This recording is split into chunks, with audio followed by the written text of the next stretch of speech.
Hello दोस्तों, दृष्टि IAS के इन फोकस प्रोग्राम में आप सभी का स्वागत है। तो हम देख रहे हैं कि जलवायु परिवर्तन और इससे बनने वाले जोखिमों का जो सिलसिला है वह लगातार बढ़ता जा रहा है और अलग अलग स्तर पर अलग अलग प्रकार से नई नई शोधें सामने आ रही हैं, जिससे हमें उसके नए संभावित खतरों के बारे में भी पता चलता जा रहा है। एक तरफ जलवायु परिवर्तन से आगजनी या फिर बाढ़ और सूखा जैसी जहां पर चेतावनियां देखने को मिलती हैं, उनकी स्थितियां भी देखने को मिलती हैं, वहीं दूसरी ओर एक ऐसा भी क्षेत्र है जो कि महामारी का रूप लेता हुआ दिखाई देता है। तो आज के इस डिस्कशन में हम ऐसे ही एक टॉपिक पर बात करेंगे। टॉपिक है कैसे बढ़ रहा है वायरल स्पिल ओवर का जोखिम।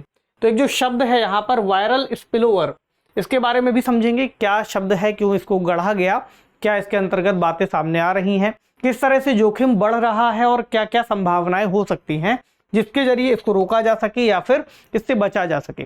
न्यूज़ क्या है, what viral spill over risk means and how it could lead to new pandemics. तो ऐसी भी संभावना जताई जा रही है कि इससे नई तरह की महामारियां भी बन सकती हैं।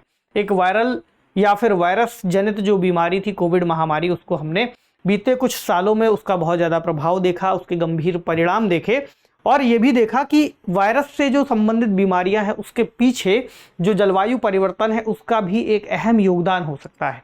तो वायरल स्पिलओवर की घटना दरअसल इससे ही जुड़ेगी। अभी हम आगे इस पर और बात कर लेंगे। इस विषय पर देखेंगे कि यह चर्चा में क्यों है, क्यों इस पर बात की जा रही है, क्या क्या संभावनाएं जताई गई हैं। जो शब्द है वायरल स्पिलओवर, उसका क्या अर्थ निकल सकता है। शोध के लिए जिस क्षेत्र का चयन किया गया था वो भी अपने आप में जानना महत्वपूर्ण है कि वह जो क्षेत्र है क्यों वहां पर इस तरह के शोध देखे गए हैं और अभी तक की वहां की क्या स्थिति है, क्या परिणाम सामने आए हैं, क्या निष्कर्ष हो सकता है, और एक प्रश्न जिसे आप मेंस के स्तर पर लिखने का अभ्यास कर सकते हैं। यह जो विषय है सीधे सीधे जीएस पेपर 3 यानी पर्यावरण एवं पारिस्थितिकी से जुड़ता है।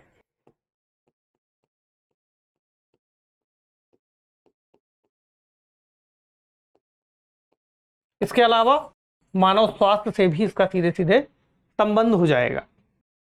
चलिए, तो चर्चा क्यों की जा रही है इस पर, इसको क्यों हमने लिया है। तो जलवायु परिवर्तन के जैसे हमने डिस्कस किया कि बहुत सारे अलग अलग स्तर पर प्रभाव हमें देखने को मिलते हैं। एक प्रभाव हो सकता है चरम मौसम की स्थितियां, कई जगहों पर हीट डोम्स जैसी घटनाएं देखने को मिली, कई जगहों पर बाढ़ आ रही है, कई जगहों पर चक्रवात की जो पुनरावृत्ति है वो बढ़ती जा रही है, चक्रवात बार बार आ रहे हैं। कई स्थानों पर ऐसा भी है बारिश बहुत कम हो रही है, बारिश रुक सी गई है, सूखा सा हो गया है।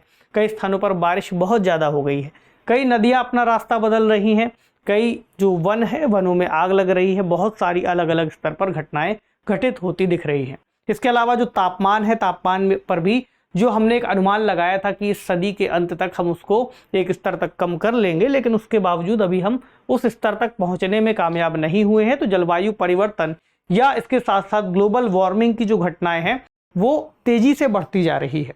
फसल की पैदावार में बदलाव हो रहा है, पैदावार उस तरह से नहीं हो रहा। जो प्रजातियां हैं उनमें भी विलुप्ति आती जा रही, कई सारी प्रजातियां विलुप्त हो गई हैं, कई सारी विलुप्ति के कगार पर पहुंच गई है। नई शोध से एक बात और पता चली है कि वायरल स्पिल ओवर का जोखिम बढ़ सकता है। शब्द क्या है अभी देख लेंगे। और अगले कुछ वर्षों में नई महामारियां भी आ सकती हैं, जैसा कि कोविड पैंडेमिक निकला, इस तरह से कुछ और भी हो सकती है। क्या कारण हो सकते हैं उस पर अभी बात करेंगे। तो संभावना जो जताई गई है इससे जुड़ी शोध थी, शोध का टाइटल है viral spill over risk increases with climate change in high Arctic lake sediments.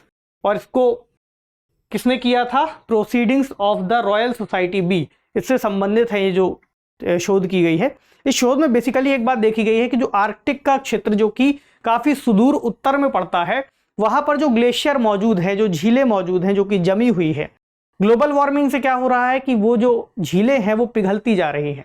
उस क्षेत्र की जो वायरस से संबंधित स्थितियां हैं वहां पर जाकर के रिसर्च की गई है ताकि ये पता लगाया जा सके कि उस क्षेत्र में वायरस की जो स्थितियां हैं उनका मनुष्य से किस तरह का संबंध है, और न केवल मनुष्य से बल्कि हर उस जीव जंतु से जिससे वायरस संबंधित हो सकता है। पेड़ पौधों से हो सकता है, कवक से हो सकता है, ठीक है।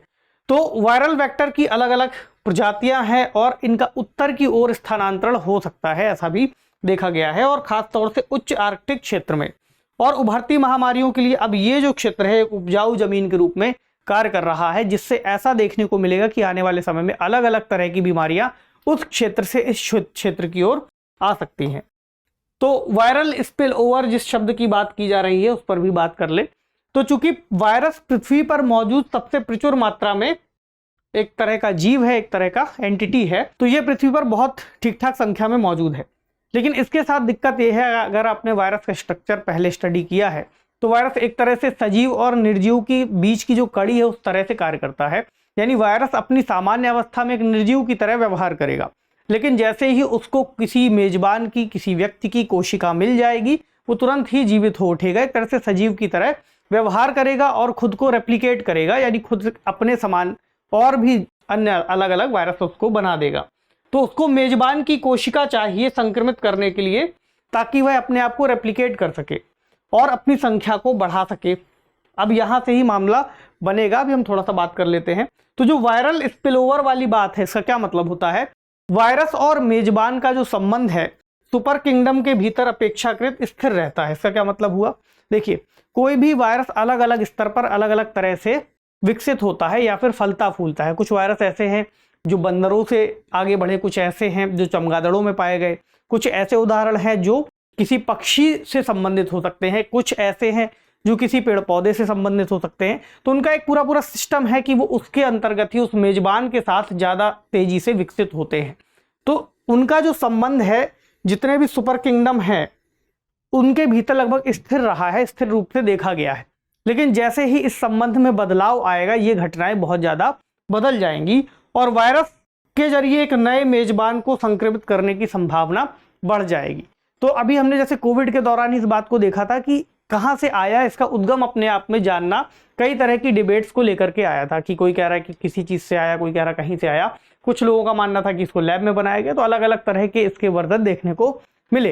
लेकिन बहरहाल हमारे लिए ये समझना जरूरी है कि जो वायरस जहाँ से आया, अगर किसी जूनोटिक वायरस की बात करें, मच्छर से हो सकता है, किसी अन्य जीव से हो सकता है, तो उसका कैरियर के तौर पर भी कार्य कर सकता है, कैरियर के रूप में आकर के मनुष्य को हो गया। अलग अलग संभावनाएं हो सकती हैं। यहाँ पर जो वर्तमान संभावनाएं मौजूद हैं, अभी तक जो ज्ञात हैं या फिर जिन पर रिसर्च की गई है, उससे थोड़ा अलग बात की जा रही है कि और किस तरीके से जो वायरस है उनका प्रसार बढ़ सकता है, इसको देखा गया है। इसका शोध क्षेत्र कौन सा है? तो कनाडा की एक झील है, हेजन झील। वहां पर जाकर के फिर रिसर्चर्स ने वहां की गाद यानी सेडिमेंट्स और मिट्टी के नमूने एकत्र किए हैं और फिर जाकर के इसके बारे में अंदाजा लगाया है, क्योंकि आने वाले समय में झील जिस तरह से पिघलेगी, उसका पानी जाकर के आगे दूसरे क्षेत्रों से जुड़ेगा, जो वायरस है उसका प्रसार भी होता रहेगा। अलग अलग तरह के मेजबान बदलेगा, यानी अलग अलग तरह की कोशिकाओं में जाएगा और फिर अलग अलग तरह से संक्रमण देखने को मिलेंगे। तो ये जो झील है इसके बारे में भी थोड़ा सा जान लें कि दुनिया में सबसे बड़ी उच्च आर्कटिक झील इसको कहा गया है। क्यों कह रहे हैं ऐसा? कि अगर आप आर्कटिक सर्कल को देखेंगे तो ये जो झील है यहाँ पर मौजूद है कनाडा वाले क्षेत्र में, और इसके उत्तर में है, इस आर्कटिक सर्कल के उत्तर में मौजूद है। तो सबसे बड़ी इस तरह के पानी की झील है और इस क्षेत्र की सबसे बड़ी मीठे पानी का एक पारिस्थितिकी तंत्र है, एक इकोसिस्टम है। तो शोधकर्ताओं ने क्या किया कि इस क्षेत्र से जो वायरस के स्ट्रक्चर हैं उसको समझने के लिए डीएनए और आरएनए की सीक्वेंसिंग और इससे जुड़े जो नमूने हैं उनको एकत्र किया है और फिर उसके आधार पर वो रिसर्च सामने आई है जिसके बारे में हमने बात की। क्या क्या परिणाम हो सकते हैं इसके? पहला तो ये कि ग्लोबल वार्मिंग के चलते जो वायरल स्पिलओवर की घटना है वो और ज़्यादा बढ़ सकती है। जो वायरस है उसके क्षेत्र में वृद्धि हो सकती है। अलग अलग तरह के हमें वायरस आने वाले समय में देखने को मिल सकते हैं, जिसमें अहम योगदान ग्लोबल वार्मिंग या फिर जलवायु परिवर्तन का इस लिहाज से है कि जो झीलें या फिर ग्लेशियर वहाँ मौजूद हैं वो पिघलेंगे, तेजी से पिघल रहे भी हैं और पिघलते हुए दूसरे क्षेत्रों से जुड़ते जाएंगे। तो पर्यावरण में भी परिवर्तन हो रहा है, ये भी एक नई बात है और एक तरह का एक नया दृष्टिकोण है। इसलिए भी हमारे लिए इसको जानना महत्वपूर्ण था कि क्या इस तरह का शब्द अगर कोई गढ़ा गया है तो उसका क्या मतलब हो सकता है। हालांकि इसमें यह कहा गया है कि महामारी की किसी तरह से भविष्यवाणी नहीं है, बल्कि कुछ अंदाज लगाए गए हैं कि किस तरह से भविष्यवाणी कार्य कर सकती है या फिर किस तरह की यहाँ पर चुनौतियां आ सकती हैं। इसके अलावा प्रजातियों की जो श्रेणियां हैं और वितरण है उनमें भी बदलाव हो सकता है। अभी हमने जो बात की कि एक खास वायरस एक खास तरह के होस्ट से संबंधित हो सकता है, तो इनकी जो एक डाइवर्सिटी है उसमें भी बदलाव हो सकता है। उसके बाद नए तरह के वेक्टर भी सामने आ सकते हैं कि कोई वायरस अगर किसी खास वेक्टर के साथ जुड़ा हुआ था, वेक्टर के रूप में कोई वाहक के साथ जुड़ा हुआ था, तो अब नए तरह के वाहक भी देखने को मिल सकते हैं। तो एक नई बीमारी का दायरा एक तरह से यहाँ पर संकेत मिलता है कि आने वाले समय में नई तरह से महामारियाँ और ज़्यादा आ सकती हैं।